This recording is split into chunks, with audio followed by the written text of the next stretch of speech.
Yeah, it's a couple weeks ago. I seen that. Video's live. all right. Just a heads up. All right. It's just what's bourbon talk amongst The friends. mics are live. Welcome to the Boss Hog of Liberty podcast. This is episode number 316 of East Central's favorite podcast. Jeremiah Morrill, Dakota Davis, executive video producer, audio engineer. We loaned him out to the city. Zach Burcham, welcome all of you. That didn't work out for him well.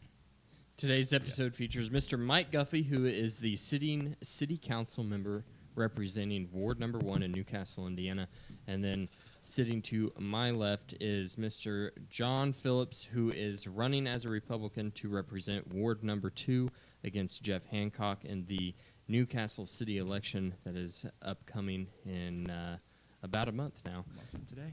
And we're going to be talking to Mike and John. We're going to be talking about all the work that goes into being a city council member. We're going to be getting John's opinions on issues as we go through. If you listen to the first episode of the city council candidates, then you'll have an idea of the issues we're going to be talking about. But we're going to talk about economic growth, infrastructure, community engagement and transparency, and then the goals that he has for the office. We're going to be asking John about if he was king for a day in Newcastle, Indiana, what the number one thing he would do is. So make sure you're thinking about that, John, and then also make sure you stick around till the end of the show to hear his answer. Syndicate Boss Hog of Liberty. Is that possible? Oh, good. To go to more work. More work. This show is about our lives in rural Indiana. We're here to push your boundaries and make you think as individuals. Sometimes we'll provoke you, other times we'll make you laugh, but hopefully you'll always learn something new. If you join the Patreon, you get a special bonus edition of the podcast. This week we learned, it's always the vagary that's fun. We learned why or how you might be able to get valet scooter parking. We learned what you can find at the Henry Ford Museum, and that Zach has another very, very complicated job. That's right, yes. Patreon.com/BossHogOfLiberty. That's where you go to support the show on a monetary level every month. That's how we pay the bills around the studio, keeps the lights on, the internet running, everything. Pays the rent to the Rose City partners. We appreciate them. You get show notes ahead of time so you can see and follow along as we're going through the show what we're going to be asking our candidates and our guests. And then you also get access to a Facebook group that is exclusive to those members only, and that is where we live stream our 20-minute bonus episode that the guests sit in. The guests also participate in the bonus episode every week. It's not just Jeremiah, me, and Zach. So I think it's a good deal. It starts at $5 a month, and it goes all the way up to $50 a month. And if you donate at $50 a month, you get a shout-out at the front of every episode. And those folks are Miss Christy Avery from all the way in Fort Wayne, Indiana, Mr. Anthony Meyer, who got some really good news this week, and then, of course, Mr. Jonathan Phillips. Andy Moore Buick GMC. Andy Moore Buick GMC. Yes. Honda. We've got it all. You've got them all. We've got them all. Used Car Emporium, and you can get to it now in Fishers. You can. All right, pull that mic in a little closer to you. There we go. That'll help. Is that yeah. better? You'll have to get used to that if you're going to be a city council member talking right into the mic. Shots fired coming from Councilman Guffey already. We also have some sponsors for the candidate series, the candidate episodes that we are doing this fall leading up to the election, and those are Weiland's Flowers and the Slick Pickle Sanitation. Weiland's Flowers, they are the premier flower service for Henry County and surrounding areas. They did both of our weddings. All of our weddings. They did. They delivered me some fine gifts and flowers from Miss Nancy Custer when she was on the show. Anytime my wife gets flowers, they're from Weiland's. They make it super easy. You can go on the website and order your delivery from there. And then the Slick Pickle Sanitation, they are the folks you call if you're doing a home renovation, if you're doing a construction project, you need a dumpster out in front of your house. Maybe your aunt's a hoarder, so you need to just empty out her home. It's a very specific need, but I could see it. You've seen the TV show, I'm sure. plausible. So you told me they're available for interventional services. Yeah, sure. Zach, I have seen you. You are of the three regular voices on the show. You are the fastest to order flowers. You are a regular customer of Weiland's. Yeah. I'm always digging myself out of a hole. Too many podcasts. I need all the help I can get. Yeah. All right, so we thank the sponsors very much. The candidate series. It literally, that's what their sponsorship each time we come around to this. It really does help out the show and make the difference. So let's get to know our sitting councilman and then our prospective councilman. Different wards, but just so that everybody knows, Mike and John are not running against each other. They're in different races. Mike got a freebie, so I said, well, if John's going to sit here alone, we may as well bring Mike in because Councilman Dickin was on a couple weeks ago, and I said, well, everybody's going to get a chance to come through, and hopefully they'll take us up on it, and Mike did. So, John, let's get to know you a little bit, your background, your bio, and kind of educate the audience as to what makes you say, you know what I want to do? I want to dedicate some Monday nights to the city. I want to dedicate them all. Well, my name's John Phillips. I'm originally from Muncie, Indiana. We moved here about 20 years ago to Newcastle to help my wife's grandfather out and run his horse farm for him. I've enjoyed it here. I'm part of the Sheriff's Department on the reserves. Been doing that for 8 years now and really enjoy it. I really want to get involved with the city. My daughter had a bad accident a little over a year ago, and the community was just so great the way they helped out, whether it be offering to mow yards, letting dogs out, watch the kids. And I have always wanted to be part of the community more so than just sitting back and complaining or anything else. I want to be part of it, and I want to have that ear for people in my ward. And it doesn't even have to be in my ward, but I've got a cell phone. If you need to get a hold of me, call me. If there's questions. Some people are scared to show up at the meetings. You guys have been to the meetings. Not a lot of people show up. And some people don't like that spotlight on them. Right. And I want them to be able to come to me and say, hey, here's what I've got going on. Now, will I be able to get everything? No, no one can. But at least present that to the city council, to the mayor, to who it needs to be done, given to, so that way we can make a decision on it. I went to Cowan High School, went to Ball State a little bit, and Ivy Tech a little bit, but I was already in the car business at that time. Like you said earlier, I'm Andy Moore Buick GMC in Fishers. So I did not finish up college, but at that time in my career, that's what I wanted to do, so it wasn't going to further me in that business at that time. Married and have 2 daughters, Morgan and Harper. Harper's sitting over there. Harper's experiencing the childhood of a political candidate. She is. I don't know how many of these events you've drug her to now, but this is just the beginning, Harper. And if anybody knows my wife, I got the eye roll from her. That is hereditary, so that does get passed down. But my wife is a charge nurse at the Henry Community Health and has been doing that for about 17 years now. I'm going to put this out there. We are Dancing for Diamonds for the Purvis Foundation to raise money for the Girls Softball League. Sorry, it's a plug. But Rachel and I will be dancing, and there's quite a few other couples on October 21st. Cool. So that'll be exciting. All right.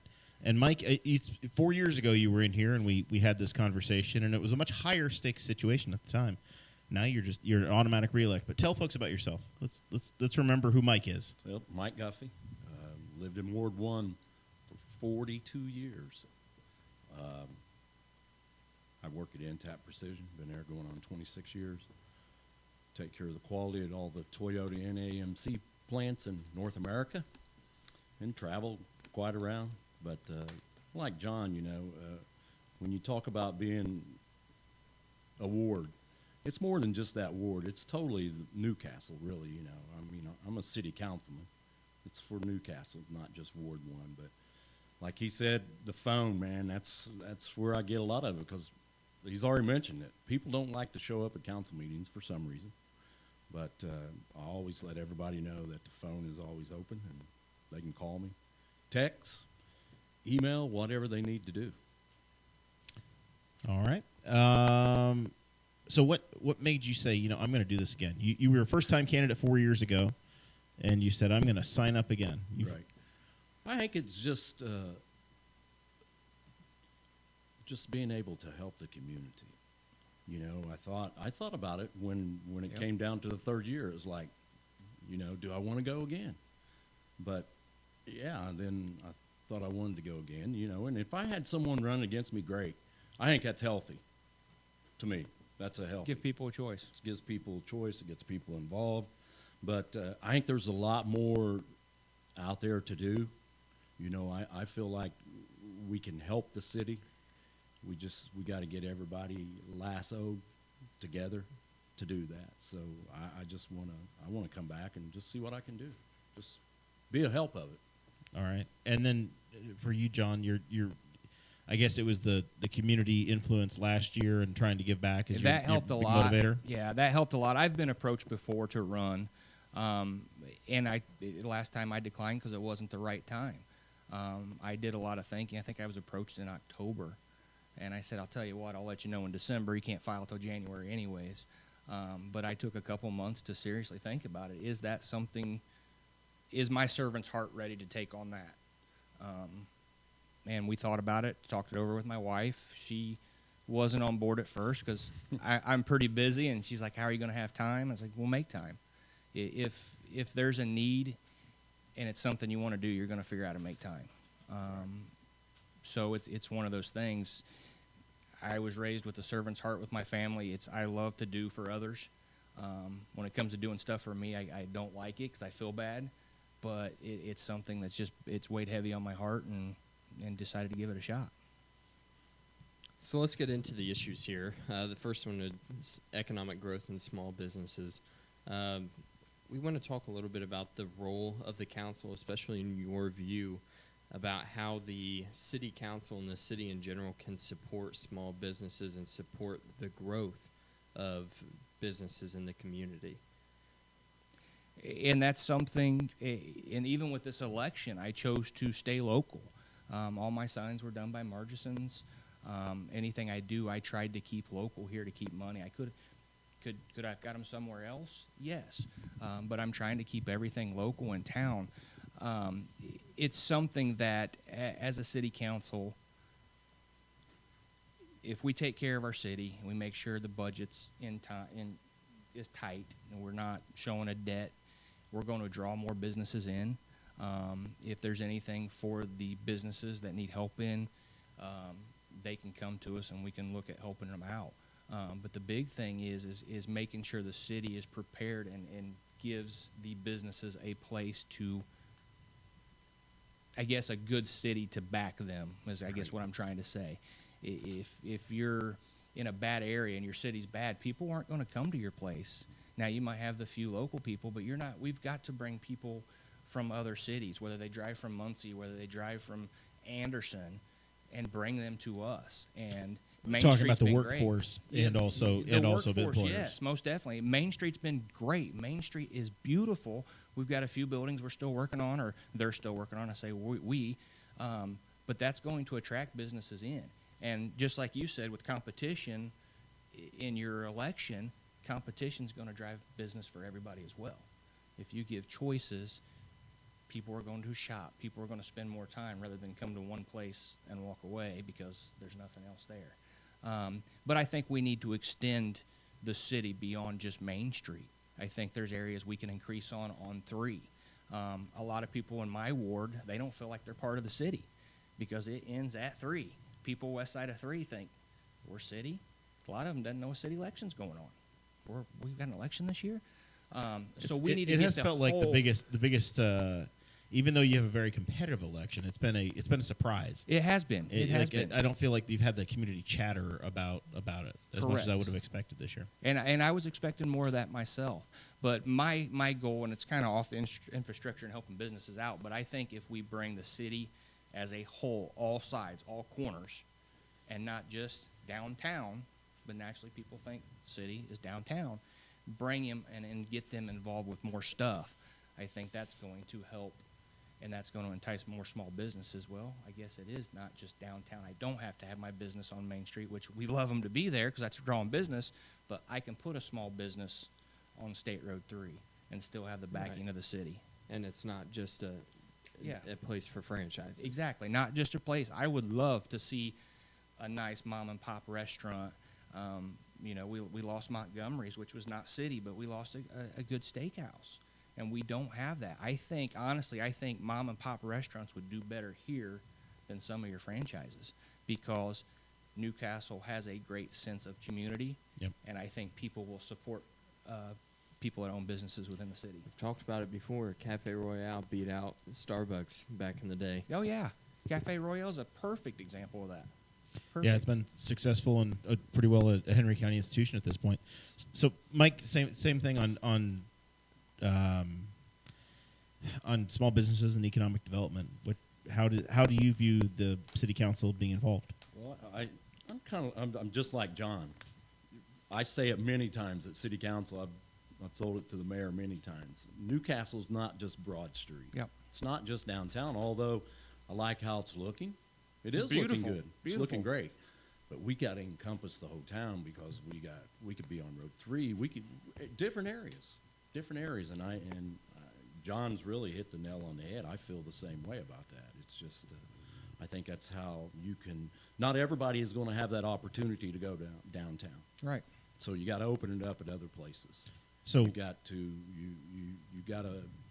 have that opportunity there for these people to come. do you have examples of ways the city's been able to help out, say, economic development in the last 4 years since you've been on the council? Well, we've gave quite a bit of money to Main Street, which has helped, but it's downtown. Yep. It's downtown, and I understand. And I don't have a problem helping out with downtown, but I want to see the buildings, something happen to them now. Yep. Yep. Right. We've done that facade. We've got that front of that building looking good. They did. We gave money to it. Mm-hmm. But it would be good now to see somebody move in those buildings. That's the goal, and hopefully we'll get there, and I think we will. But we got to get somebody in those buildings, and that way, That's a big key. It's just like never judge a book by its cover. Right. We've got the facade. You might look great, but until something's on the inside, it's not going to draw exactly. the Yeah, interest of that people. was the other question under the economic growth portion was attracting new industries and more businesses and job opportunities in the city. You touched on it a little bit whenever you talked about just basically making Newcastle look more appealing. Yeah. Making the curb appeal nicer. Is there anything else that the city has an impact on there as far as bringing jobs in? I know we have the RDC and the EDC. I think the RDC and the EDC is the guts of that to get people in now. I would like to. I've never attended an RDC meeting or an EDC meeting. Yeah. And I need to, but unfortunately, you got to work, and they Yep. have those meetings during the daytime. But anyway, I feel like that's their job to get companies to come in or businesses to come in. And I don't know what they do to do that. I'd like to know, I'd like to know a little bit more about that on my side. But I believe the RDC and the EDC is where we can gain through. You agree, John? Like I agree, and I don't know how much the city council, not being in that position first time in politics completely, I think the city, if there's a way to maybe do training for workforce development, one thing I have seen is some of these new businesses come in and we're not being able to supply the workforce for them. So I don't know if there's a way. The high school has done great with their different programs through the Career Center and stuff like that. It's been great. But if there's something out there to help young kids to do a workforce development, and it doesn't have to be anything basic, but just something like that. And I don't know how much of a city council, or if Or that's adults something they too, can like look into. Or to help out, or maybe start doing some internships with city officials or city, the water treatment plant, doing some kind of internship with them to maybe start. These kids these days, they graduate and they can't just go do a 9-to-5 job anymore. It's culture shock. And maybe if we can start doing maybe an internship where they work for 3, 4, 5 hours a day or something to start to get them in that situation. And learn a little bit of, I don't know where I'm trying to go here. It's like the behaviors of a workplace, right? Correct. Yeah. You kind of learn the norms. Yeah, I mean, I remember when I was younger, when I was 13, 14, I wanted a job. I wanted to work like my dad. I wanted to make money. And it seems like we're not getting that today. Could be completely off base, but it's something maybe if the city looks into. Maybe it's not the city council, or maybe the city council can at least start it. Start a plant the conversation. seed, and then we get it watered somewhere else. So, you guys have both talked about downtown and State Road 3 needing some love. We've been talking on the show for the last few months that State Road 3 does have some love coming to it from Tomorrow INDOT. is the meeting for that. So there's a meeting tomorrow night at Bundy where the state's going to roll out a plan. Sounds like it is going to try to. The Jerry Walden conversation, he was talking about how he was able to work in some pedestrian walkways Which is great. into Yeah. that corridor, so that maybe the downtown area is walkable, and then those businesses down the hill maybe can pick up some of that foot traffic as well. Are you guys supportive of that project and what will come of it? It's going to happen no matter what because it's a state thing. I've been to Greenfield a couple times, and I've said a few words underneath my breath when I want to turn left out of McDonald's or anywhere else. Mm-hmm. It's something we're going to have to learn to deal with, to be honest. Right. We are going to have to come up with some things to try to figure out with businesses and stuff like that. They keep saying they're doing this to lack or to slow down side impact accidents. Well, if you're doing a U-turn, you still have that same chance of a side impact accident. It's going to cause some issues for the EMS department, for the police department, and stuff like that. To have to go another block down the road to turn around because an accident's on the northbound side of the road. So it's something that there needs to be some talk and some plans in place, but it's something that we have to get the plans in place before it starts. That way we're not behind the eight ball. Right. Personally, I'm okay with the way the road is right now, but that's a state issue. It's not anything I can control. Yeah, it's like Greenfield, they at least have the ability through most of the shopping centers and stuff. It's To really pass through. large. You can Yes. pass through on both sides of the road. Right. And That's here, what those shopkeepers want, is to be the alternate surface. That's the way it's going to turn out, though, is Right. people Yeah. cutting through. you find people driving on their private road. I mean, how many And- people's turned off 38 and cut through Aldi's and all that stuff to Right. cut back out to you Indiana? kinda It have happens, it on especially when the bridge was out. Yeah, you Right. kind of have it on the west side. Yeah.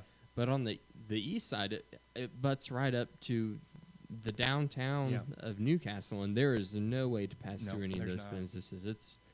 It's not. I don't know. It's just not the same. We're not Greenfield. No, but I will tell you this, though, and sorry to interrupt all right. you. If you are going to cut through, if you're going to put a business now downtown, now's the time because people will be cutting through that way Yeah, and that's- going down 38. So Right. now's a good time if you're starting a business to look into one of the buildings downtown. 38 and 103 are getting ready to get a heck of a lot more traffic. Yes, they are. Mike, tell us what the sitting councilman says about this sort of Well, thing. First of all, when I heard all about it, I travel to Michigan quite often, and they have they call it the Michigan left-hand turn. Mm-hmm. They're not fun. It's a state job. State's going to do it, no matter what. You work for the state, right? I'm a vendor to the state. Vendor to the state, but you understand what the state can do and what they will do. Rob Kendall calls them a mafia, I believe. I hear Rob. No quite bridge work often. for you on State Road 3. But I like it the way it is now too.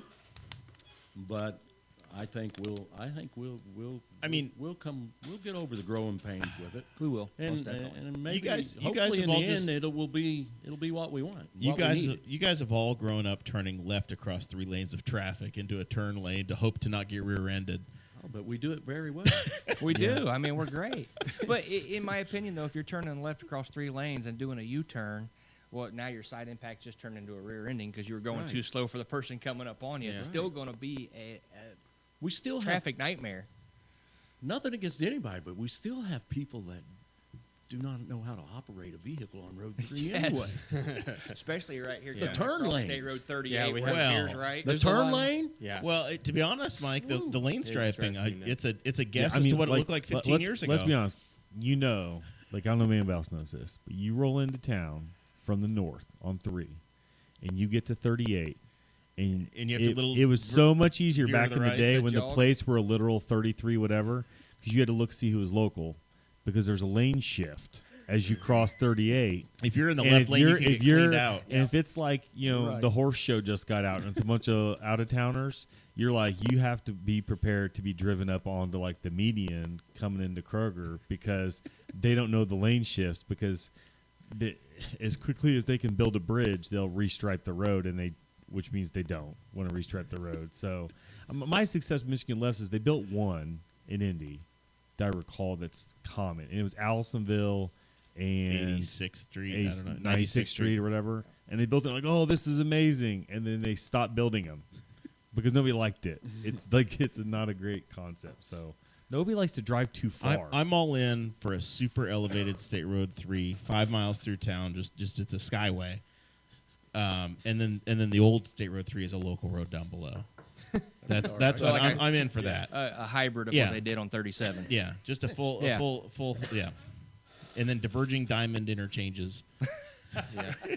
Can you in diverging the sky, diamond in the sky. So you mean just a head-on every day? You just check the scanners pages and it'd be like head-on accident, diverging diamonds. It's just like, oh gosh, there's another one. All right, They're so miserable. back to the serious side of this, though. So roads are one thing, but I think we talked about this on the previous council edition. We have sewer lines that get replaced. We got gas lines that are tearing up the town. You've got water that happen. Water lines that as soon as you pave a road, that's when the water line decides to pop. But Mike, I'm going to start with you because you have 4 years of experience now. Is there any influence the city council has on how any of that infrastructure works and gets planned and how it affects our lives? All we can do is keep plugging because it's horrible. Our sewer system, our water system, it's ancient. Man, these lines are, I mean, when we experienced what happened down here and we flooded Kroger out, we didn't even know where to turn the water off at. Yeah. And it's, the infrastructure is huge to me. To get business, You have to you have got the to have good infrastructure. infrastructure. Yep. If you don't have infrastructure, you're not going to get none of that. So the city's been for the last 6 years or so, we've had a storm separation project coming Right. through, which helps not overload your water treatment plant. Exactly. But that isn't new sewer lines. No. That is, this is where the stormwater sewer separation. So the rainwater goes directly to the creek and doesn't go into the sewage plant. So we haven't solved a sewer problem No, yet. no, we haven't solved the sewer problem. As in our conversation, like we've heard from Councilman Dickens saying there's a big water treatment plant project that needs to happen at some point that needs to get paid Yes. for and dealt with. Yes, You got a whole lot of water lines that need to be dealt with. yes, And then you do all that, then you need to repave the roads again. right. Yeah, I agree. All right. So we've got a list of grievances. We have a plan. But like I said, the infrastructure, man, you got to have it. You have to. I mean, you're just not going to get no businesses. I mean, we've got some housing that's coming in, and that's great because we need housing. But it still gives you a little concern on the water and sewage. I think they did put didn't they put a newer sewer main to feed the industrial park in the last couple of years So there's a new Which sewer. industrial park south of town? going towards The one that, Boar's Head? under the one under like Spiceland Pike, was that the work they were doing under Spiceland Pike? Was they were putting in a new sewer, like they put in a bigger sewer main? I think I I'm not might be sure wrong about on that. that. There definitely were new I new, think there new was lines there that was some went to work that was the supposed to be jail. done to help set up the industrial park to be able to handle more than it's currently got. Any more infrastructure talk from John? I've got to do some more studying on infrastructure. I know it needs to be done, and we band-aid a lot. The guys that work for our water department, our water treatment and sewage, they do a great job, but they can only do so much with what's handed to them. Exactly. That's something I don't want to speak on because I don't want to speak wrong, and I don't know enough about it at this time because that's a high-dollar project that grants are going to have to be sought after. And all that stuff. That's where I think a lot of communities end up going to OKRA, the Office Yeah, of Community Rural yeah. Development, and hoping that you get the winning lottery number, Yeah. where your town is the one that gets paid for. Watching the live chat here tonight, Chris Staten, former producer, he gets to ask questions as he wants to. He's reminding us that he ran for city council 4 years ago, got married, and then he moved out of town because he says he couldn't find affordable housing in the community. It's funny that he brings that up because Rachel and I were just talking about that tonight. We were talking about some of the blighted houses and a way to maybe tear down those houses and build affordable housing. And it's funny because we discussed it, and what is affordable housing? What payment does that start at? And it could be a broad range. What you think's affordable might be different than me, and so forth like that. So it's really hard to say, but we need to be able to get housing in there that fits the citizens of Newcastle's pocketbooks, their budgets. Yes, we want to bring in from people from out of town and stuff too, but we've got to take care of our own first. And without doing that, you're not going to have any growth. But these blighted houses, is there a way to renovate them to make it affordable housing? But you also want to have them nice enough that people want to move in. Right. You don't want them thrown together or anything like that. So it's something that needs to be looked at. There's housing in Newcastle, but once again, just like we stated with the infrastructure, if we build more affordable housing neighborhoods and so forth like that, we've got to have the infrastructure to service them with water, sewage, and all that stuff.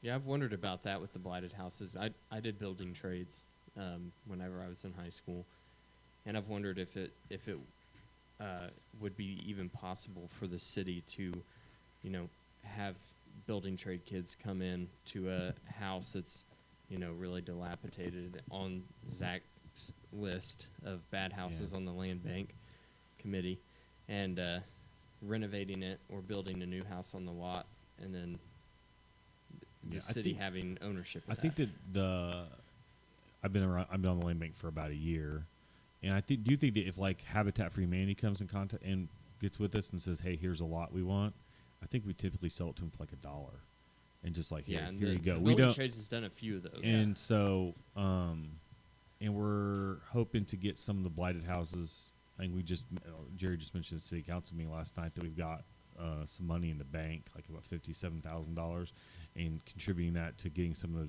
blighted houses demolished. The biggest holdup of that is the process, just the legal process, because it takes time to get a hold of houses. But like we have a bunch of properties, and we have a couple houses. There's one down the street from me that we're in the process of like, if it's a house and it's worth something, then it's got a rotation amongst the local realtors, and the realtors will get a crack at it, at selling it, and then in that case, we try to get some kind of version of market value. If it's just an empty lot, our typical base price for an empty lot is like $1,500.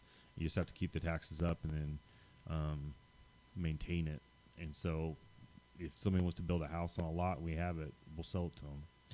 Well, and I'm still watching the chat here. Chris Staten talks about the interest rate too, and that's city council can't do anything about that. But in the last 5 years, you've gone from having a 3.5%, 4% rate to a 7 or 8% interest rate, and it becomes a whole lot harder for your middle income or any income to go buy a house when your interest rate doubled. I think the issue with housing in Newcastle has been that we have a whole bunch, and this has changed in the last 3 years. Obviously, since COVID, housing prices have kind of gone crazy. But we had a chunk of houses that were like under $100,000, like little starter houses that might not be in the greatest shape, or whatever. And then I think it jumped from like 100 to like 250, and there was this huge donut hole of houses that were in like the 100 to 250, and like Chris mentioned, there's the neighborhood going in behind the Y. I think those houses are 300 plus. Yeah.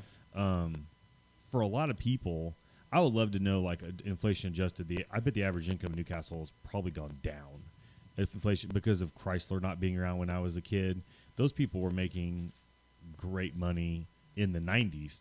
There would be good money now, and it was the 90s. So I think that's the issue, is like trying to get those houses that are in that wheelhouse of a dual income family, that they big enough that they want and they can afford, but it's not it's not like a Fisher's Carmel house or whatever. Yeah, it's I like saw- just a decent like 2 to 3 bedroom house in Newcastle. We you need know. the 100 to 100 to 150, yeah. 175 Yeah. maybe. And that's an issue that city council can't affect. Inflation's outpaced people's incomes greatly.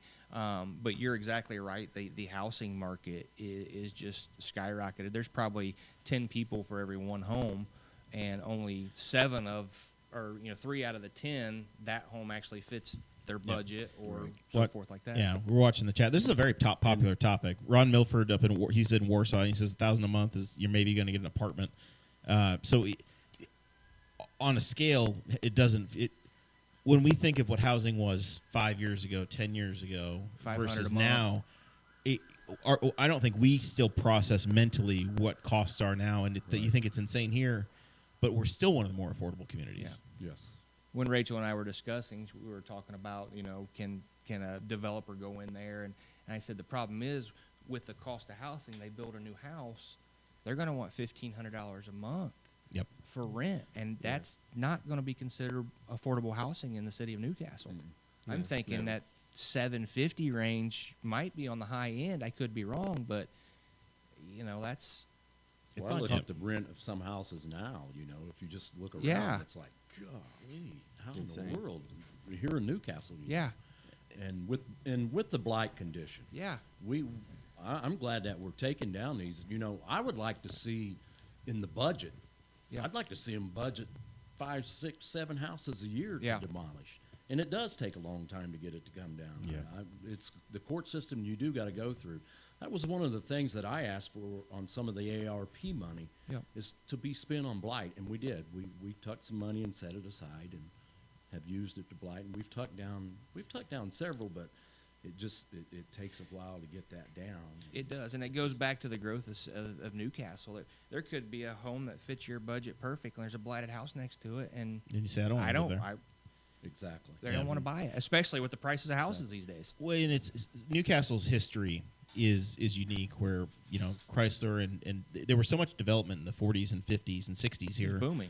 where the houses of the time that were built don't necessarily match what you see on HGTV today, right? You've got a 2 or 3 bedroom, 1 bath house ranch, and we've got them everywhere.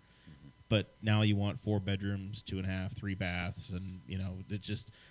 You don't want a 1,300 square foot house. A lot of folks want a 2,800 square foot house. Yeah. And you just don't have that inventory. So when those come up, it's the food trough. And I feel like that we're heading in a good direction. Yeah. Oh, most Land definitely. Bank has been huge. Land I Bank's feel like. great. They're Land doing Bank's a great great. job. Yeah. Doing a great job. I was really surprised last night when I heard that number, 57,000 Yeah. is what they got banked. That's awesome. So I do believe that we are heading in the right direction. It's just like the inflation and all that. There's no way the city council has any control over it, and it's just what it is. as far as Jeremiah's that. mentioned that this has been a hot topic. We've gotten a lot of input on this. And speaking of input, community engagement as you're in the city council, as you're running for city council, both keeping your residents in the discussion and communicating with them about decisions that are happening. We see different strategies from different elected officials. If they, like Tom Saunders was always, for me, was always the shining example of an elected representative, because it was you had a problem that needed to be done at the State House, and then Tom would talk to you about it, and he would bring it up. We brought up the issue of straight ticket voting, and then immediately he was bringing it up at He the State filed a bill. House. Didn't tell us he did it, but he filed a bill to deal Yeah, with it. didn't even Right. tell us. He just did it because he's like, oh, that's what my constituents want. And that's the key, is listening to the constituents. The first thing I've got to do if elected is make sure everybody in my ward knows who I am. I would say you could go to 60% of the people and ask who your city council person is, and they couldn't tell you. You're right. They might be able to tell you one person, and it might not even be theirs. But it's Greg Pence, right? Yeah, it's Greg Pence. It's Greg. But your constituents, your fellow citizens, they've got to know who you are. They've got to know how you get to get a hold of you. It's something that I've thought about is once a month have a town hall meeting with just Ward 2. That way, if they don't want to go up here or they've got to work, they can meet with me and we can go over what the issues are. We can discuss it. That's the thing, is you've got to listen. I was told years ago, you got 2 ears and 1 mouth. Listen twice as much as you talk. And you've got to have that philosophy. Even if it's something that you don't agree with, if majority of your people want it done, you've got to at least present it. But you've got to listen, and you've got to be able to have that phone, have that text, have that email, have that town hall meeting. You might get 1 or 2 people that come to it, but you know what? Those 1 or 2 people are just as important as everybody else, and you've got to listen to them. So, in my opinion, I thought about it. Maybe have a town hall meeting, make sure that we've got contacts for our people. I'm picturing John renting Bundy Auditorium For his 2 first people? one. No. And then you realize this could have been a Jack's Donuts meeting. No, I'll tell you what. Jack's Donuts. When I was a kid, I know Tom Saunders would just have like a side room, and like Stacks sounds like they have the perfect side room for this. And he's like, "Hey, I'm going to be at Stacks, or I'm going to be at it was Mac's Steak House back by the old Walmart." And he's like, "I'm going to be there whatever day," and he just eat a slow breakfast, and people just came in, and Yeah. he's like, "I'm just hanging out here." And my parents would go, and there'd be people hanging around talking to him, whatever. It was just like office hours, but at a local restaurant, and so people could just come talk to him about what their concerns were. And he would just do that, like once a month or every couple of months, whenever he could do it. So I remember, so that's possible. Like I said, Stacks has a perfect room. They have a room off to the right that's got a big long table, and you just kind of hold court in there, and people could come in and voice concerns. Stacks, It's pretty Miss ironic Mancino's. bringing up Tom Saunders. He was at discussion today at work, and Tom was a people person. He really was. You know, Oh, yeah, like him sure. or not like him, he was a people person Yeah. because he would talk. It didn't matter what party you were in or whatever. He'd talk and he'd listen to you. Yeah, he he might told, not get what you want, but he would listen to you. Yeah. He would listen to he you. told He was a a subject story today at work. on this podcast about someone who sent him a nasty letter or a nasty email, and he was like, I think I know that name. Yeah, they don't live too far from me. So he just stopped by their house on the way home from the state house and was like, "Hey, I'm Tom. You sent me this letter. Yeah. I just wanted to talk about it." And they were like, "What is going on?" But I guarantee that went a long way with Well, them. yes. Well, that and a lot of people are going to be a lot more reasonable and face to face. As opposed to like the story like back when they were doing these town hall, there was not social media. This is like honestly pre-internet. So you have a lot of keyboard cowboys, and they'll say stuff online. Sometimes or in a public forum. I've heard stuff at a public meeting last night that was like, I have no idea where it came from. But if you sit down and talk to them, then all of a sudden you'll get an actual conversation with what they actually think without all like the sensational stuff they throw on the internet. So and, Mike, and it's like, that's why I say it's just not Ward 1. Yeah. I'm a city council wide. Anybody can call me or do whatever. Who cares about the attaboy? Yeah. I don't care about the attaboy. It's, Yep. I'm elected to do a job, and that is to serve Yeah. Newcastle. I bug Aaron Dickey. He's not my city councilman. He's who I bug. City issues. and Mark Koger appreciates it. But we're a voice. We're a voice for these people, and Yes. that's what we are. We're a And we need to voice. make sure what they're asking for, or I have people call me quite often, and they say, Yeah. "Are you my councilman? Where do you live?" They tell me, "No, I'm not your councilman," but it doesn't matter. yep, doesn't matter. I Doesn't got an matter. ear to listen. Bend it. Exactly. Yep. So, Mike, let's talk about your main goals for the next 4 years, assuming you beat the blank spot on the ballot this time. Is there anything you think that you want to work on quickly and say, hey, this is a low-hanging fruit, we can get this January, or, what are your priorities for the next 4? Well, my next 4 years is to continue to plug for Ward 1 because that's who I represent. And I've had a lot of roads that's been paved in my ward.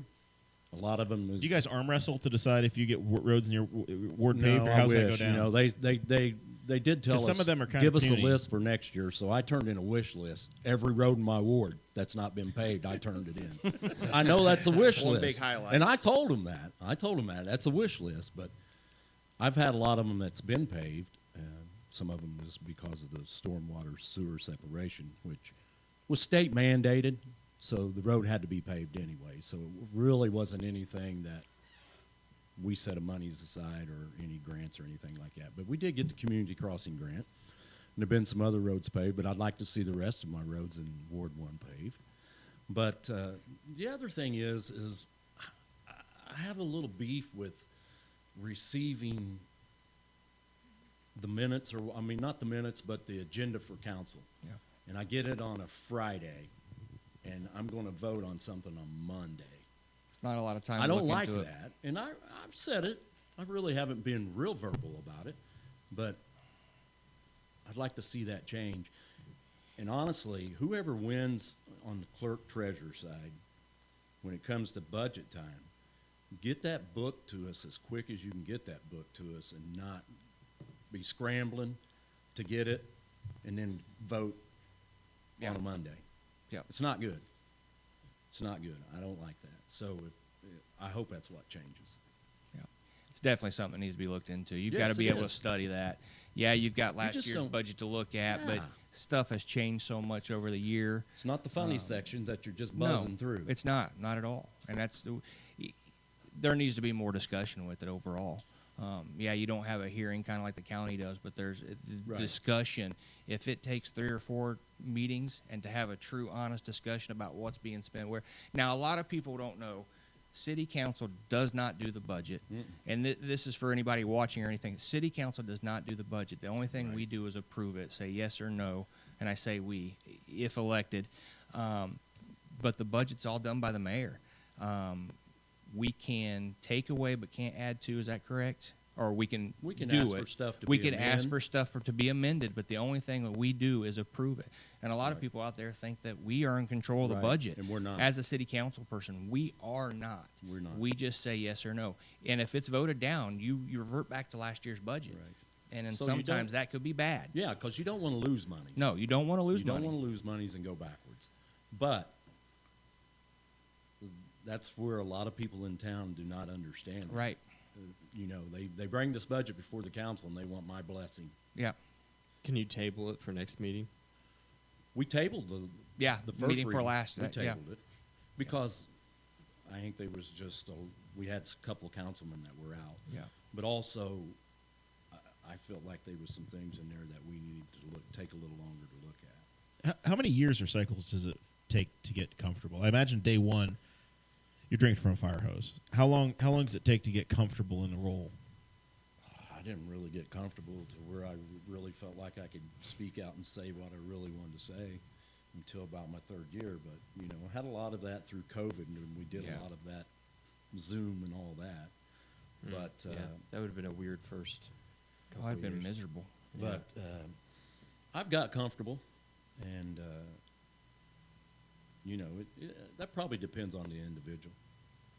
John might get it quicker. Who knows, you know. But I do know that I have a voice just like they do. So if they don't like what I say, then, you know, that's fine. I can continue to say it. Very good. Yep. King for a day. You can change one thing. You get.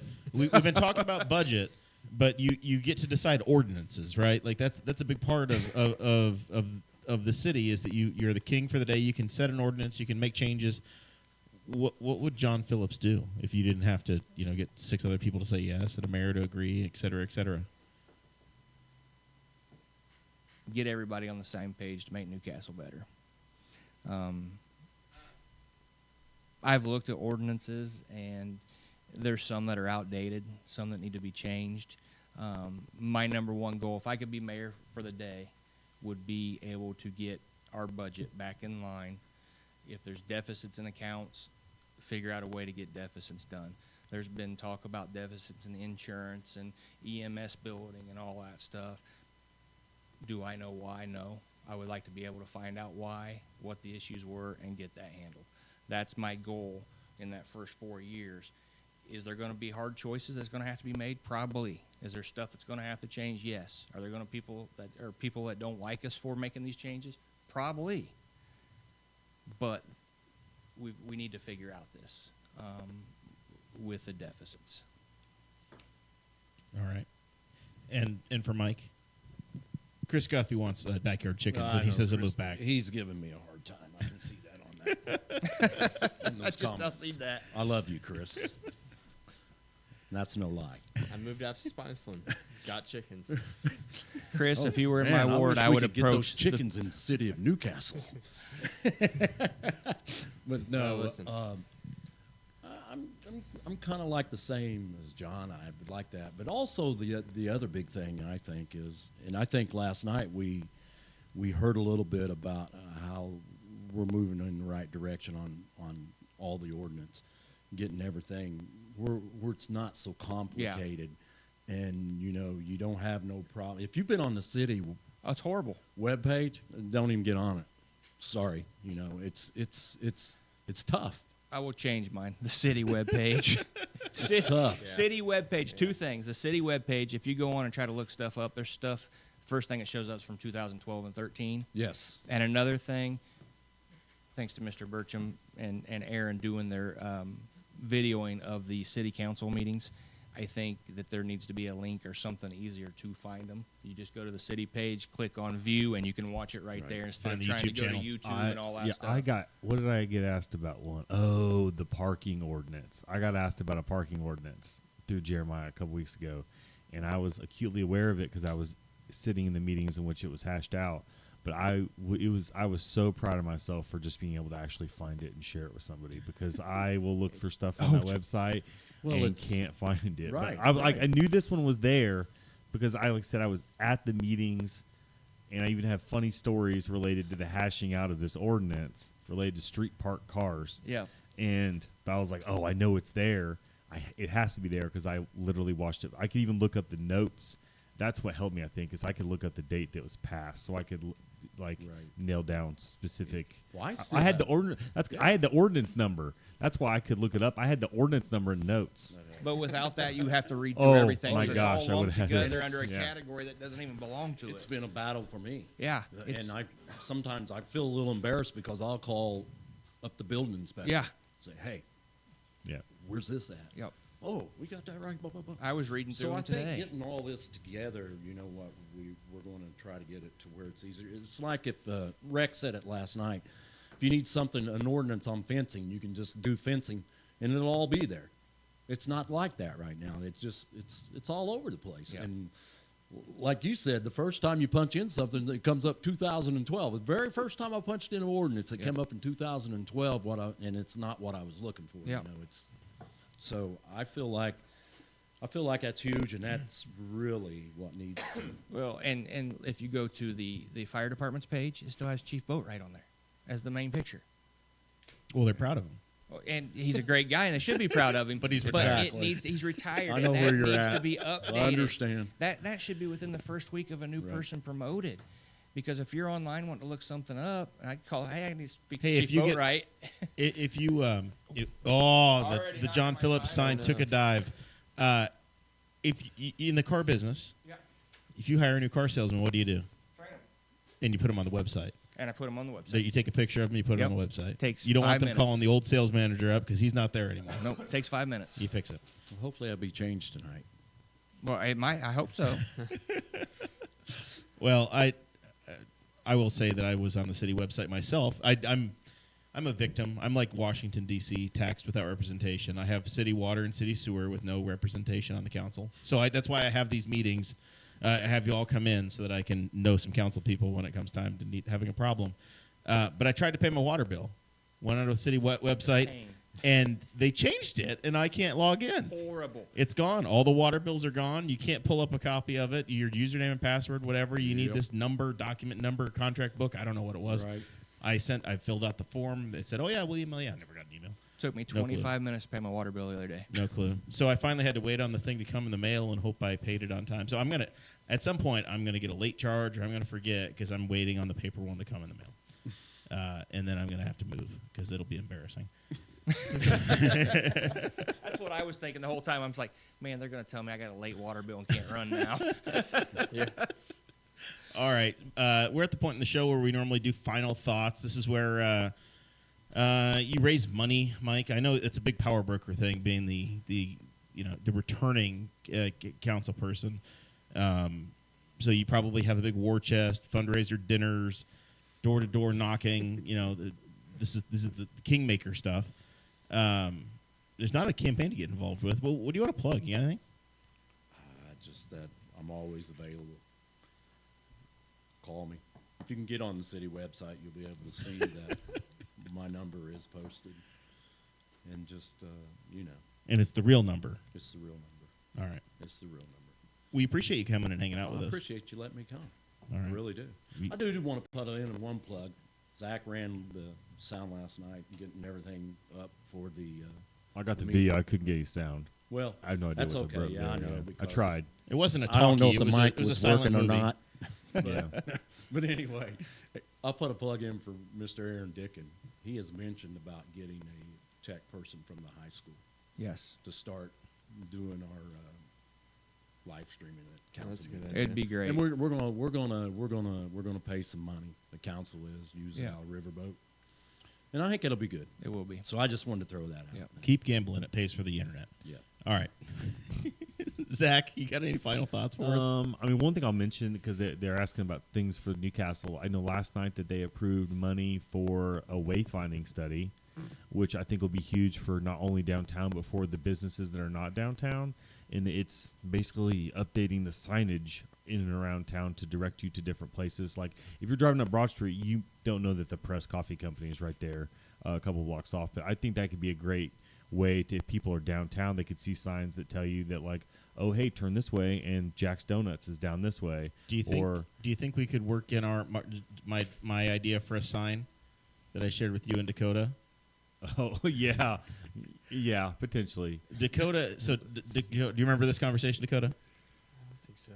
US 36 literally runs along that the one. 40th parallel. So the longitude and latitude line.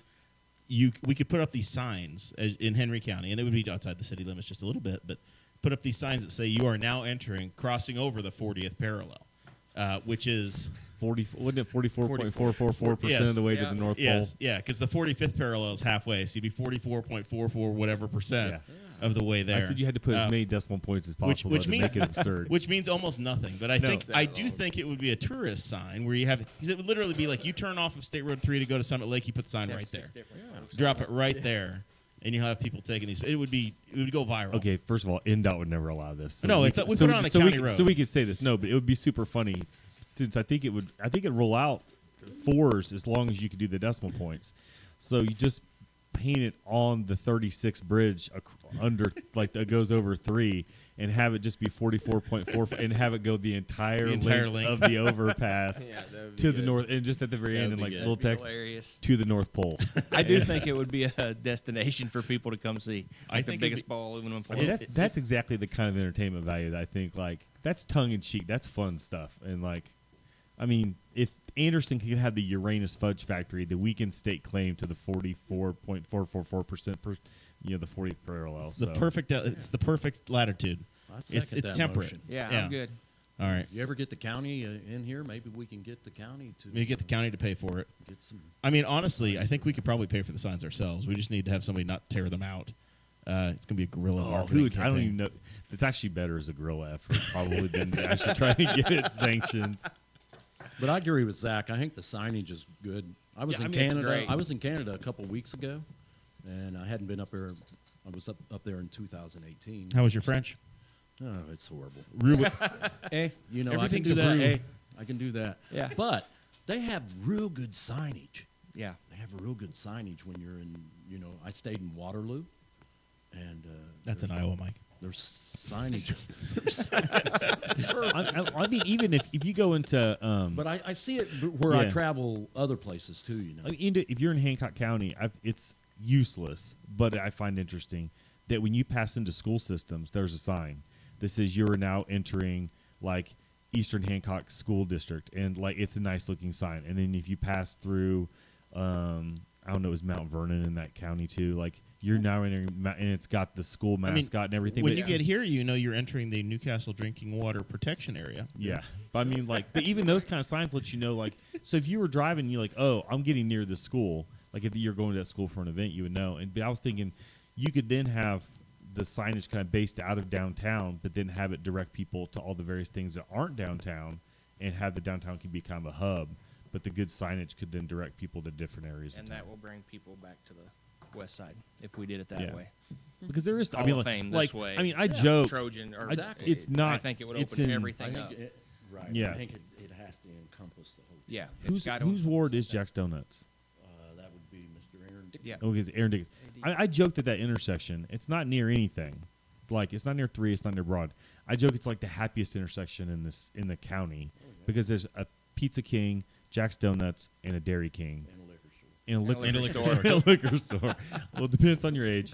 Over 21, go in the liquor store. But they're all at the same intersection. So that is a hub of activity right there during different times of the day. So, yeah. So the wayfinding study I found was something that could be interesting. It's something the city had already put aside like 15 and then added 10 or 10 and added 15. But they've set aside like $25,000 for that study to get some signs up. Right. All right. Any other final thoughts from you? No. Fall break's coming up. Cross country is exhausting. So everybody go out and enjoy the weather.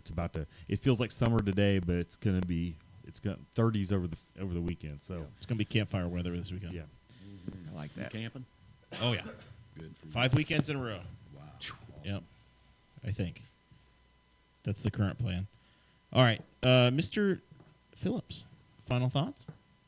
You know how it works. I do know how it works. I would like everybody to come out and vote on November 7th. Yes. We had roughly a 10% turnout the last one. We need a lot more than that. But definitely come out and vote. If you've got any questions, I don't know how this is. My cell phone, I will give it out. It's 765-730-4062. Any questions, whether you're in my ward or not, just like Mike said, call me. If you just want to pick my brain and see where my stance is on stuff, call me.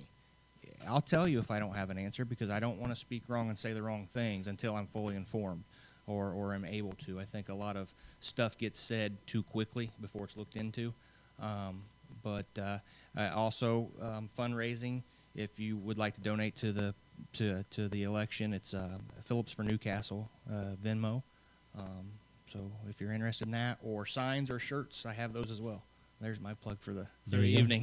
Still doing some door-to-door? Still doing some door-to-door. I'm going to do a lot more. Probably be Sunday. I was trying to get out today, and I had wifely duties that I had to do today. Very good. Dakota Davis. Just thanks for coming on. Thanks for having try us. to get all the candidates on. It's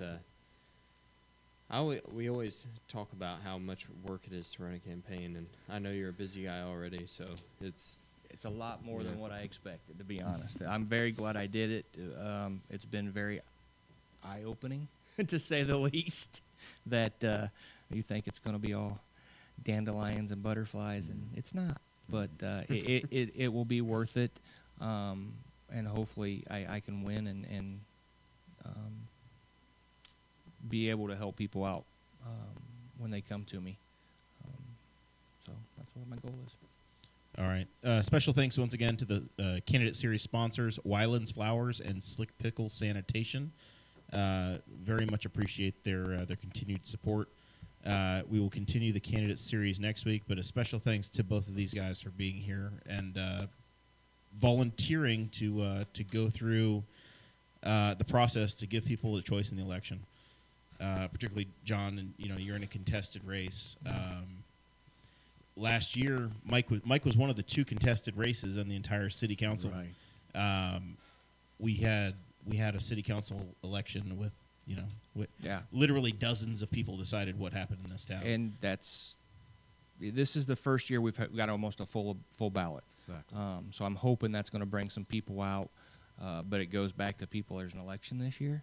With us not having a primary, there wasn't anything to set off Right. the general election. Usually you have a primary. Okay, I know I've got another election coming up, or the primary's coming Well, up. Right. the yard signs are out in full force now. I think people are going to realize there's a hell of a lot of houses for sale, or there's an election coming up in November, one or the other. And definitely, if you want a sign, contact me, because I've got a bunch more. I'd like to see them all gone. There That's you go. what I do when I'm driving down the road. I'm thinking, is that a house for sale? Yeah. All right, awesome. Thank you guys so much. We will see you next week.